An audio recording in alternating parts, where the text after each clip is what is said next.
দেশে কি হচ্ছে না হচ্ছে এটা কিন্তু সবার সামনেই হচ্ছে।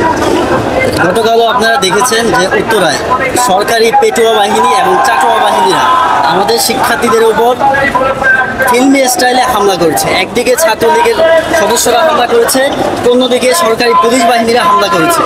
এখানে গতকাল একজন নারী শিক্ষার্থীকেও সাধারণ সম্পাদক, ছাত্রলীগের সাধারণ সম্পাদক গলা টিপে ধরেছে। একজন পুরুষ হয়ে একজন নারীকে গলা টিপে ধরেছে। তো আমরা স্পষ্ট বলতে চাই, আমরা এখনো 9 দফাতে আছি, কিন্তু সরকার যদি আমাদেরকে আর কোনোভাবে উস্কানি বা ফুসকানি দেওয়ার চেষ্টা করে আমরা 1 দফাতে চলে যাব। আমাদের আন্দোলনটা কিন্তু এত বড় ছিল না, আমাদের আন্দোলনটা খুব ছোট ছিল। সরকার বিভিন্নভাবে নানাভাবে উস্কিয়ে ফুসকিয়ে আমাদের আন্দোলনটা আজকে এত বড় করেছে। দাবিটা আস্তে আস্তে 9 দফা থেকে সরে যাচ্ছে।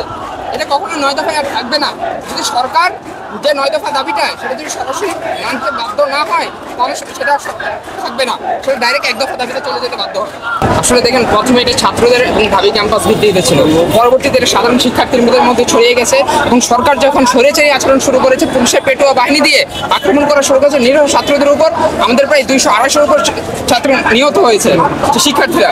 এরপর সাধারণ মানুষ, শিক্ষা সমাজ, শিল্পী সমাজ সবাই রাস্তায় নেমে এসেছে। এখন এটা গণ আন্দোলনে পরিণত হয়েছে, যা যদি সরকার যদি এখন 9 দফা দাবি মেনে নেয় তাহলে ছাত্ররা ঘরে চলে যাবে। যদি সরকার আবার নতুন কোনো ধরনের তামাশা সৃষ্টি করতে চায় তাহলে ছাত্ররা ডাইরেক্ট 1 দফা দাবিতে চলে যেতে বাধ্য হবে।